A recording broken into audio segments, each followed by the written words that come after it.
I'm not really sure if I made a video about this yet or not, but Okay, yeah, no, I did. I went to the local thrift store and I found a Nikon camera in the box, and it was $100, and everything was there. There was a camera bag. The strap had never been installed. Let me see if I can figure out what I did with the camera bag. I should have enough room here. Move this over here. This camera, I think, was released in 2018, and I guess that would make it possibly newer than any camera I own. So we had the bag here, and as you can see, it is $99. They mark everything, so the camera was basically in the bag. We had the other lens, which brings this from a $449 camera to an $849 camera for some reason. I don't know any significance about this being a good lens. It doesn't really feel substantial. It feels pretty light. Let's see, we have the batteries, and we still actually have covers for the batteries. And this is a very, very entry level camera. So I think when I purchased this, they give you 20% off, which ends up being $20. And I bought something else for $8, which basically whatever else I bought, I paid $86. So $99.49 minus $19.90. Well, it'd be $79 and probably 51 cents or something. Anyway, a pretty good price for a camera such as this. I need to go grab my charger. Now, they had this up at the counter. So a lot of times people don't bother to look at what's up at the counter. So you actually got the original Nikon made in Malaysia charger. The batteries, I'm thinking, are probably China. They're not real big. Anyway, we have that. The lens is let's see.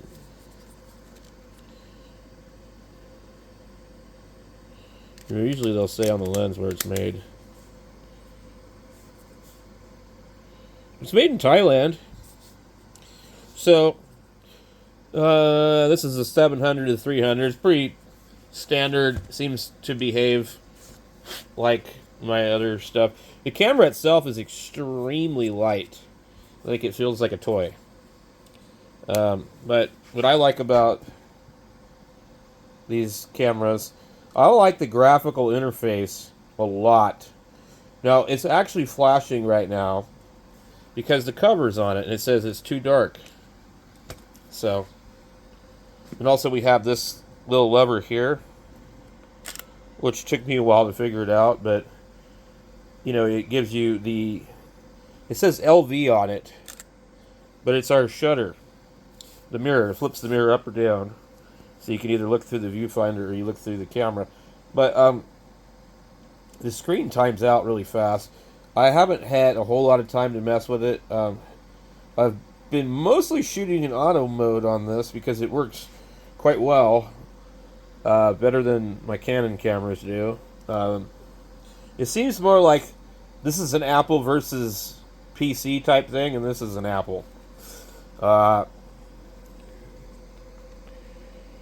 So it has also what they call the guide mode.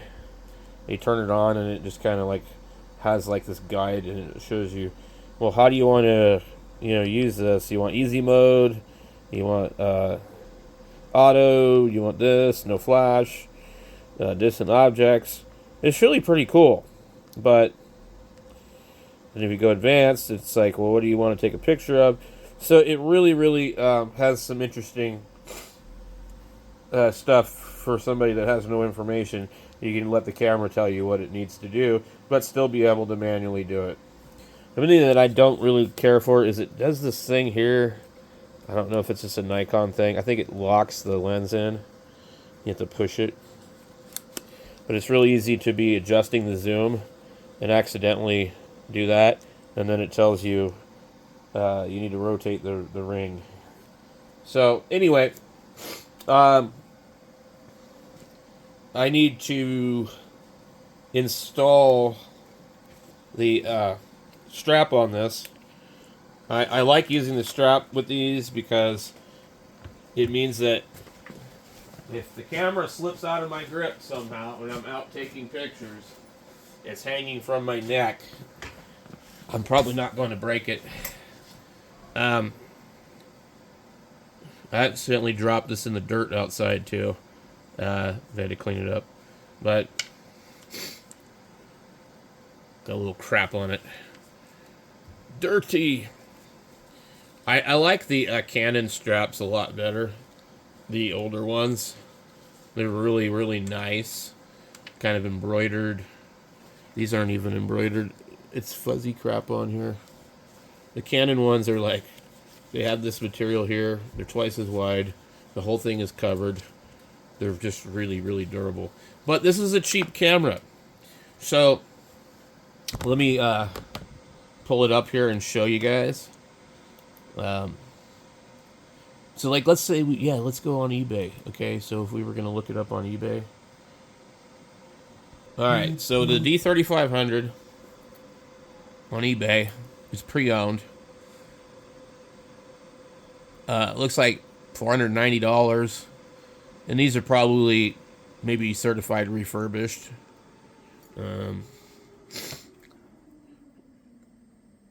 Now, this is probably like the kit here. What you would get with it. I didn't get the manual. It's not in the bag, unfortunately. But it's obviously available online. So what I found was that the camera sold for $449 with just this lens in 2018, and then the other one was a kit. It came with the other lens and the bag, and maybe an extra battery, which was a whole nother $400. I can't believe that that lens would be that good. I don't know what that lens would cost, but I would find it really hard to believe it would be that much, but it might be. They seem to be holding their value for a camera of this old. Although eBay is probably the last place that I would be looking to buy a used camera. Just because you're not going to get a great deal on it.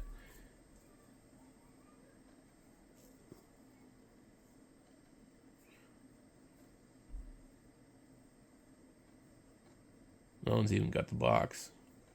Now, this is a very entry-level camera, but actually seems to work pretty good. I've never seen a red one. I would think probably the next camera I end up buying will be a mirrorless camera when they come down in price on the market. That's pretty cool.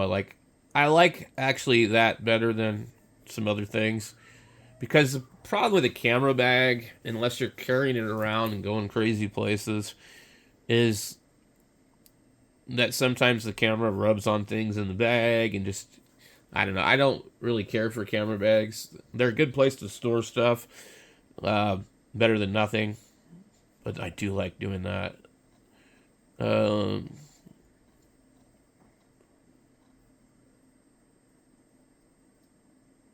This is a different camera. This is an HP. Is that what that other red one was? HP? Where was it? It says it's a Nikon. I wonder if somebody painted this fucking thing. That is a fucking cover that goes around it. I'll be fucking damned. Wow. That would be cool to have. If you're the outdoors type, that would be really cool to have, that rubber case. Interesting. I've never seen anything like that before. I totally didn't know that existed.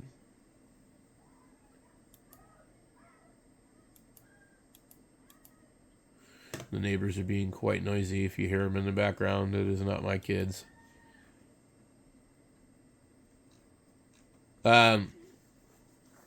Let's go here.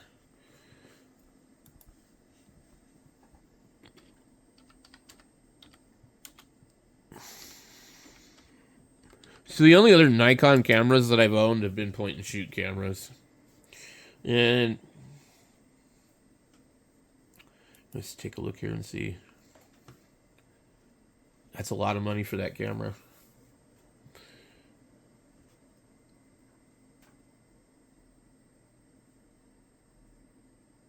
Let's see.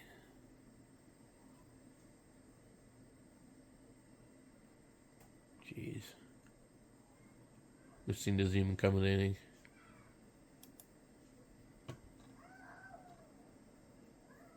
Well, I wish they would shut up next door. I really don't.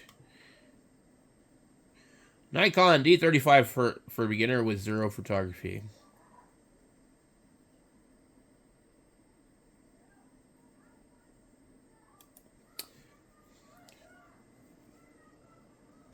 So basically,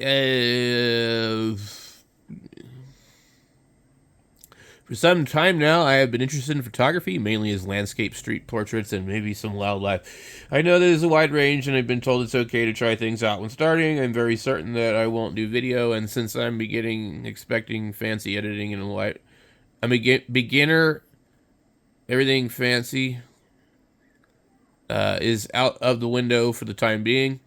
I want to learn the basics. I went with the Nikon D3500 DSLR camera from 2018-ish because I live there. Because where I live, there's a huge secondhand market for this particular camera. Price range $200 to $250 with 5 to 20K shot actuations. These usually come with standard lens kit. Initially, I wanted to go for a mirrorless camera, somewhat on the pricey side, blah, blah, blah. I've read articles and watched too many videos, so I understand very limited basic terms. Please correct me if I'm wrong when it comes to the downsides of this camera. According to the reviews, the autofocus is not good. Also, the ISO, despite 25600, is subpar because anything above 6400 doesn't look good. Blah, blah, blah. I have seen how the noise and grain look on pictures with high ISO. I also add portraits are something that I definitely want to shoot regularly. So with that in mind, how good or bad of a choice is this camera for a beginner who wants to exclusively take photos while focusing on portraits and blah, blah, blah, blah, blah. How bad is the autofocus for beginners? Given myself high quality lenses, does this camera offer some longevity? Blah, blah, blah. What are the responses on that? It is a fine camera to start with. As you have noted, it does offer fairly limited autofocus abilities. Not terrible, just not a lot of focus points to choose from, but it should work fine with AFS, AFS, and AFP lenses. I don't know what those are because I'm not a Nikon guy.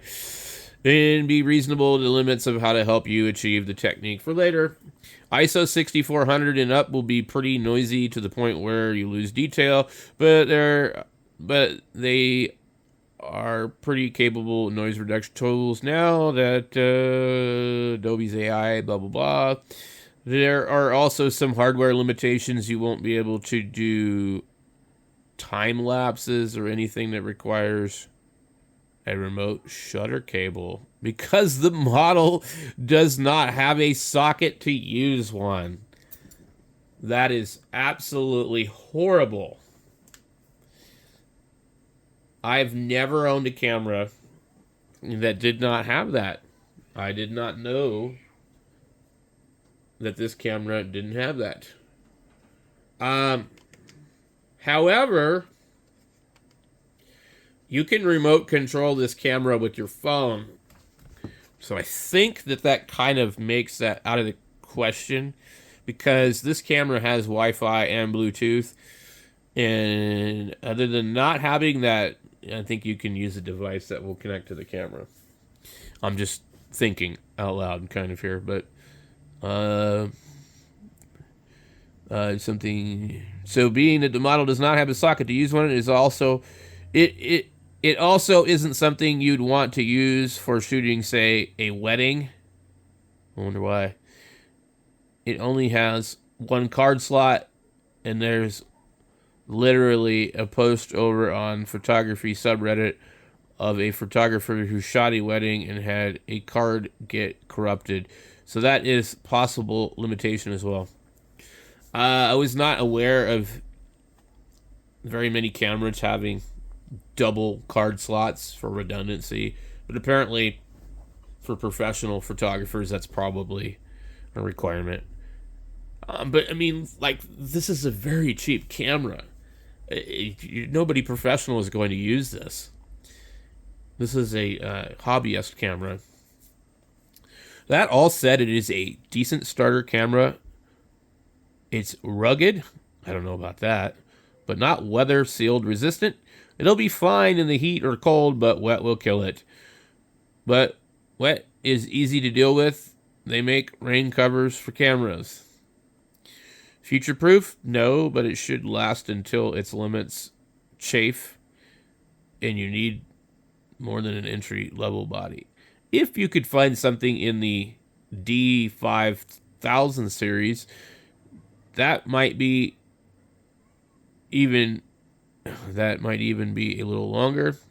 I feel that, like the D5300, 5400, 5500 ought to be in your budget range.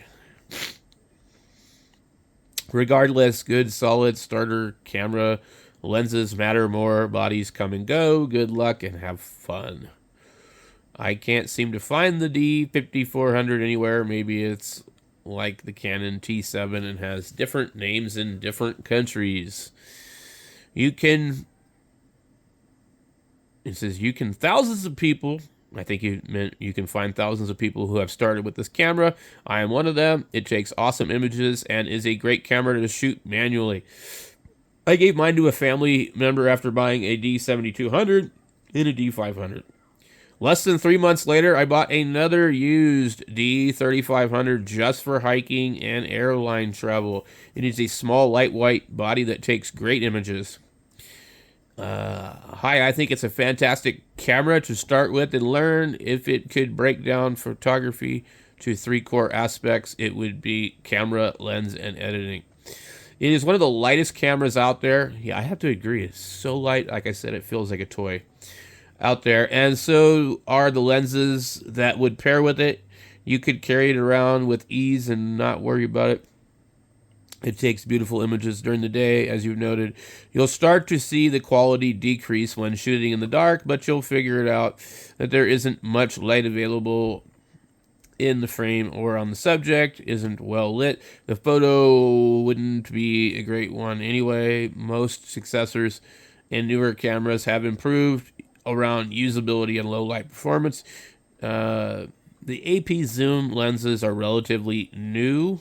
AFP lenses are relatively new. As far as I know, they are sharp and well rated. You'll be happy with what you've got and the range that you can buy. I wonder if the lens says it is an AFP Nikon. Okay.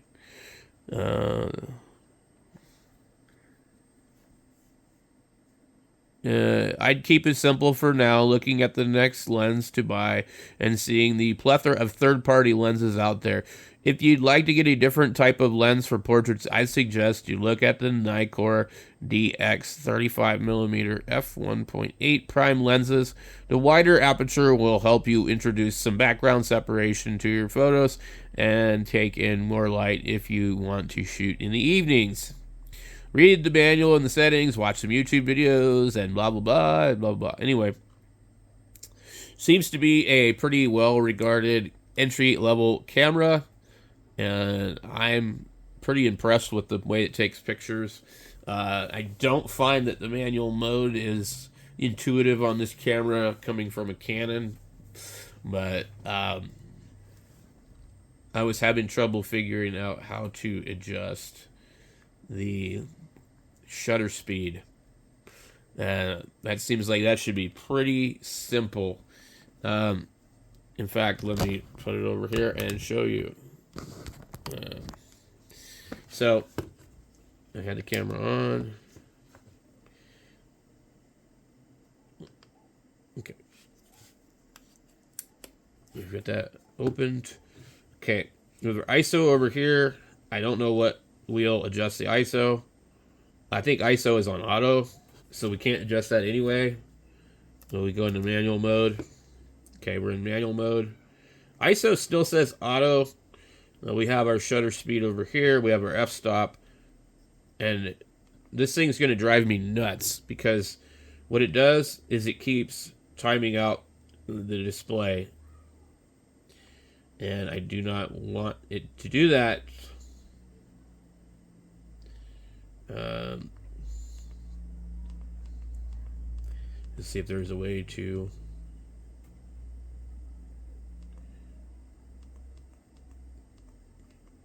copyright information.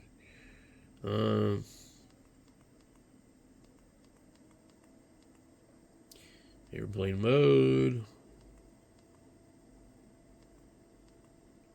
Version. Date stamp. Info, display format, info. Auto scenes effects. Oh wow, so you can change this thing. That's cool. Wow. Okay.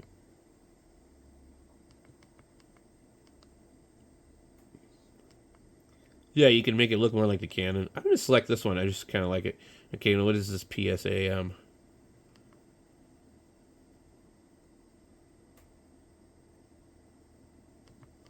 Let's go here. Okay.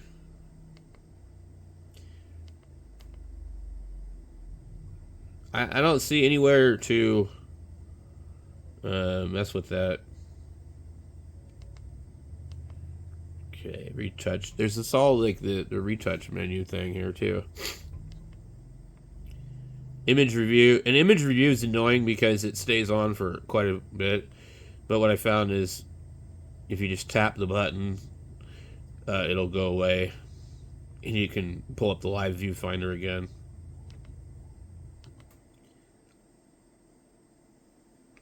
So, one of the things that's annoying is when you have this screen up, it will go away after a while. Very quickly. And so you have to constantly hit the info screen. Or, I don't know if is it the info or the menu. Let's wait for it to time out again. Now, this is the info screen, which is completely different. And we can see the stuff is over here. Now, and that times out fast, too, which is really annoying. So, we have a wheel, I thought, up here. Nope, we do not. It's not a Canon. Okay.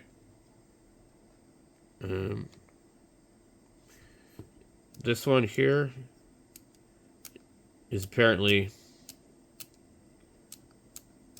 I don't know why they always write inch. This is going to be our shutter speed.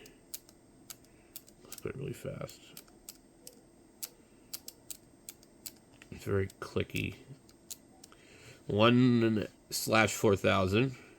Okay, now how do we change our f-stop? What do we got to do?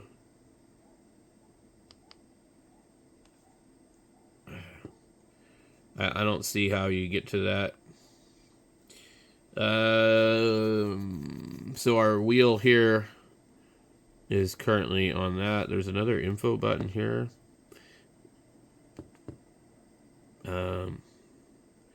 Let's see. And this doesn't rotate like I was trying to rotate it earlier.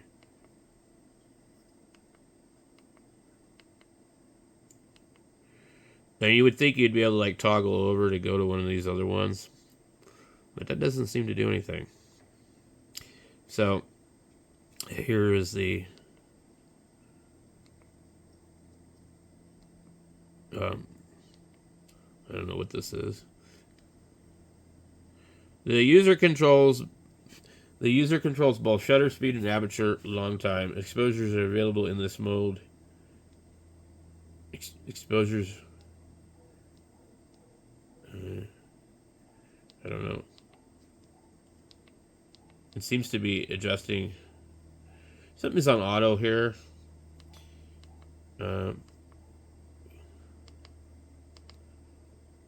Let's see.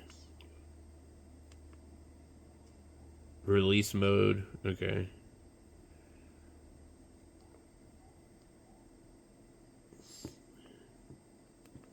Let's try the other info screen. Okay, that one only pulls up that. This one pulls up this, where we can go through and change some of this stuff. So let's see if we're in here. Nope. Okay. If I click on that, now we can go into here and change our ISO.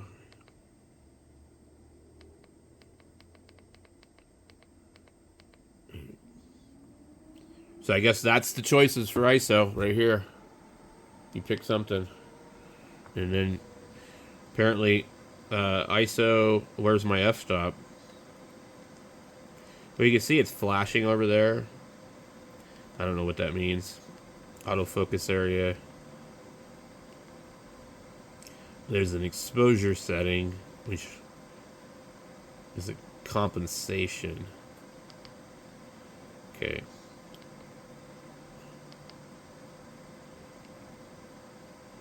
Alright, so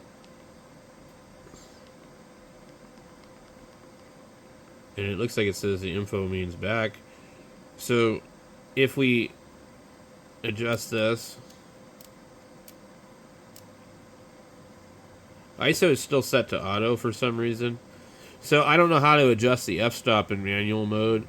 We do have this button here, which I think maybe. If we hold this button down and adjust this, we can now adjust the f-stop. We're at f22, open, f3.5. So it's not quite intuitive. Like, it's not labeled here. I just see the shutter thing here. So I kind of got an idea, like the f-stop would be there. The screen constantly times out, which will save your battery, but and then these info buttons. There's a question mark, that's what it is. So it's a very Apple type of camera, in my opinion. Now, let me try something here. Just out of curiosity.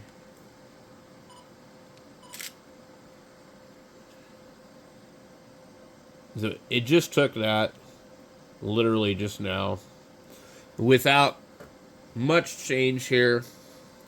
We're set to a very fast shutter speed, lots of light, and apparently ISO, as you can see, is changing. So I think that's what the saving grace is with the ISO being on auto, but I'd rather have my ISO not on auto because I do a lot of nighttime stuff.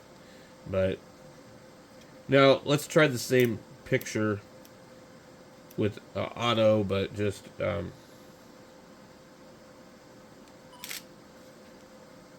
okay, that is auto with no flash. So it's really just like there's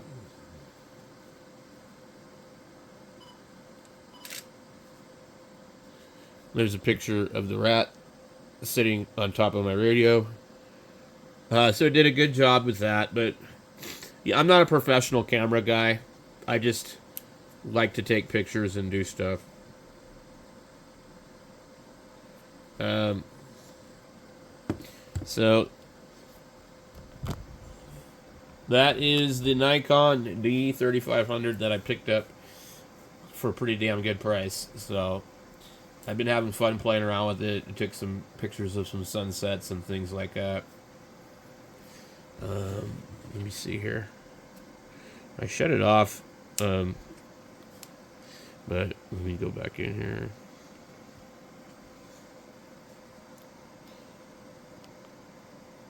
There's some stuff that was already on it.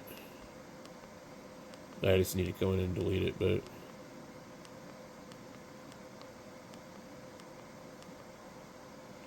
this is me testing it at the Goodwill.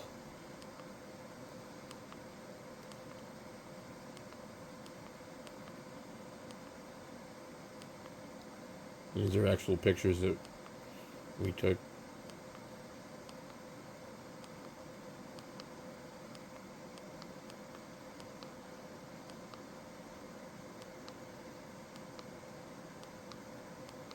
Oh yeah, there should be some pretty good sunset pictures in here.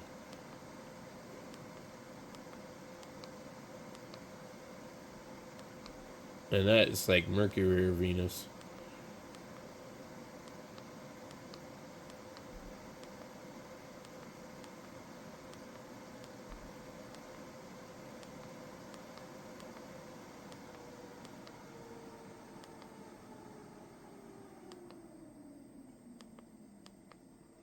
I attempted to use it on a tripod and capture stars when the moon was out. As you can see the moon up at the top. There should be one of Orion in here, I thought. And this was like auto mode, letting it do its own thing. Okay, there's Orion right there. You can totally see it. Let me see here. Yeah, this thing, I'm trying to...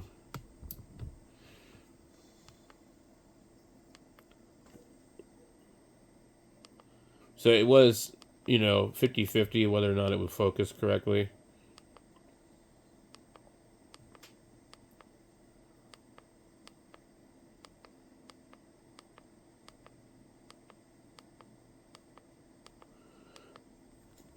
And let's see. Okay. Some pictures up in the mountains. Getting firewood.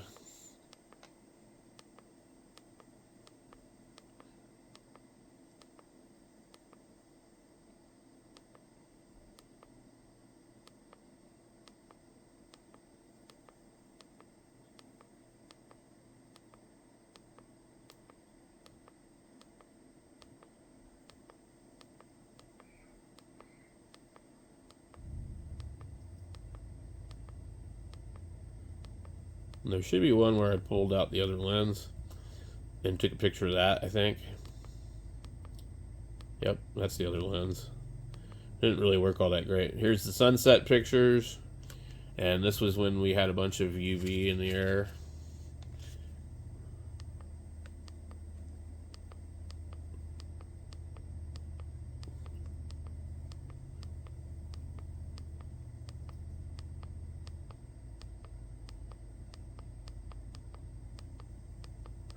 I take way too many pictures, so as you can see, it works pretty good. There's the computer from yesterday. Let me go back.